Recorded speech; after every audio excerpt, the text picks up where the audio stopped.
was a neighborhood that seemed pulled from the pages of a magazine. Tree-lined streets, homes with painted shutters, and laughter that echoed from backyards. Beneath the sunlit bliss of Cedar Creek lay a story of darkness and betrayal so chilling it would haunt the lives of all who knew it. Linda Hale was the pride of Cedar Creek. With her radiant smile and effortless charm, she was the kind of person everyone gravitated toward. She organized bake sales, hosted block parties, and seemed to juggle motherhood, marriage, and community service with ease. Her husband, Mark, was a devoted provider, often working long hours to ensure that his family enjoys a comfortable lifestyle. Their 2 children, Olivia and James, were the embodiment of innocence, their laughter the soundtrack of summer evenings. But beneath the cheerful facade, Linda harbored a restless yearning. She often felt trapped by the monotony of suburban life and secretly longed for something extraordinary. This yearning became a spark when she met Colin Pierce, a charismatic speaker who frequented spiritual gatherings. Colin preached about the end times and the battle between light and shadow, his voice like a beacon calling out to the lost.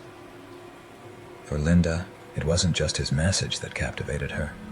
It was Colin himself. His unwavering confidence and magnetic presence awakened something within her need to belong, to be seen as special. What began as admiration turned into an obsession. Linda attended every one of Colin's gatherings, often staying behind to speak with him. Colin noticed her devotion and seized the opportunity. While Colin was no true believer, he enjoyed the power his followers gave him. To him, Linda was an instrumental means to spread his influence. He began feeding Linda ideas about her destiny, about the shadowed souls that surrounded her, corrupting her life. He was deliberate, slowly planting the seeds of doubt and fear in her mind. At home, Mark began noticing changes in Linda. She grew distant, her focus shifting from their family to Colin's teachings. Conversations became arguments as Mark tried to pull her back, urging her to see reason. He loved Linda deeply and blamed himself for her growing detachment, wondering if his long hours at work had pushed her away. But the more Mark tried to intervene, the more Linda saw him as one of the obstacles Colin had warned her about, a shadow clouding her path. The breaking point came on July 11th. Mark, increasingly alarmed by Linda's behavior, confronted her at their home. The details of that day remain murky, but by the time it was over, Mark was gone, coldly eliminated by Linda's brother, Adam Clayton. Adam claimed it was an act of self-defense that Mark had been enraged and violent. In truth, Adam's motives were complicated. Fiercely loyal to his sister, he viewed her as someone destined for greatness, someone who needed protection at all costs. Shielding her wasn't just an act of familial duty. It was his way of aligning himself with the extraordinary purpose Colin had described. The town mourned Mark, but something about Linda's demeanor unsettled those around her. While others wept, Linda remained calm, even cheerful at times. Neighbors began whispering, their once admired friend, now a figure of quiet unease. Then, Olivia and James disappeared. If you like this content, be sure to like and share. When questions about the children arose, Linda's answers were evasive. "They're safe," she would say with a serene smile, refusing to elaborate. But the truth was far darker. Colin had convinced Linda that Olivia and James were no longer themselves, that they had been consumed by darkness, and their earthly missions were complete. Desperate to prove her loyalty to Colin and her faith in his teachings, Linda believed she was freeing her children. The search for Olivia and James became a national sensation. Investigators followed every lead until it brought them to Colin's property. There, buried beneath freshly turned soil, they found the remains of Olivia and James. The revelation shattered the idyllic image of Cedar Creek, replacing it with a grim reality that left the nation horrified. Linda was arrested, and the trial that followed became one of the most harrowing spectacles in recent memory.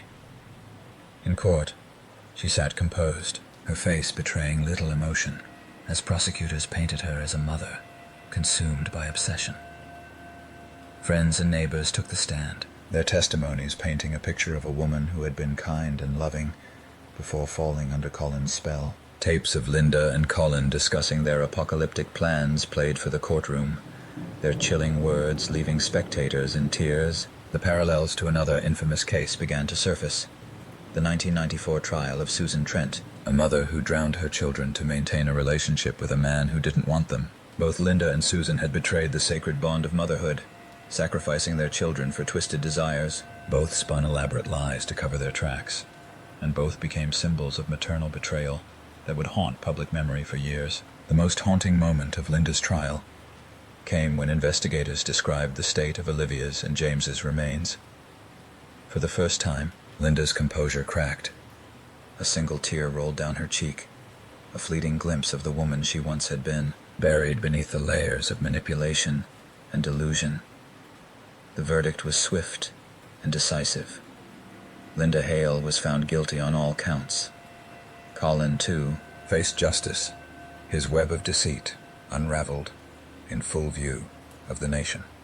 As Linda was led away, the town of Cedar Creek was left to grapple with the shadows that had lurked within its idyllic streets. Whispered Shadows is not just the story of Linda Hale. It is a cautionary tale about the dangers of blind devotion and the darkness that can grow in the most unsuspecting places. Beneath its tale of betrayal and loss lies a haunting reminder. The most chilling monsters are often those who wear the masks of ordinary life. Until next time, happy screams and hilarious dreams.